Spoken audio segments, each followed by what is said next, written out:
Guys, ito yung breaker natin. Problema sila kasi yung input dito is medium voltage. Ibig sabihin kung medium voltage, nasa 400 volts ang pataas yan.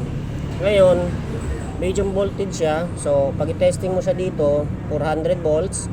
Dito naman 400, dito 400. Ngayon, kailangan nila ang normal voltage, which is the 240 volts. Ngayon, hindi sila makakukuha dito ng normal voltage kasi nga kulang yung elements ng electrical. Ngayon, ang gagawin natin para magkaroon ng normal voltage, itong medium voltage, kakabitan natin siya ng tinatawag nating insulator para sa neutral connection. Kasi kung andyan na si neutral, isang lines dito mula sa hot wire ng line 1, line 2 or line 3, kahit saan sila makuha, yung isang connectivity para mabuhay yung normal is doon sila sa neutral kukuha para magkaroon sila ng normal voltage.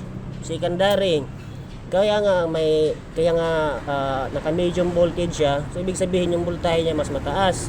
So kung mas mataas yung voltahe, mas maraming excess of current doon sa mga appliances. Kaya i-install natin si grounding para yung sobrang voltahe ng mga appliances o ng mga fixtures is itatapon doon sa ground papunta sa lupa, na doon sila magkakabit ng grounding rod na ang haba ay 3 feet. 3 feet ang kinakailangan kasi yun yung advisable na voltage drop o tapunan ng sobrang voltahe ng mula sa mga appliances. Ngayon, solve na yung problema ng mga engineering problem.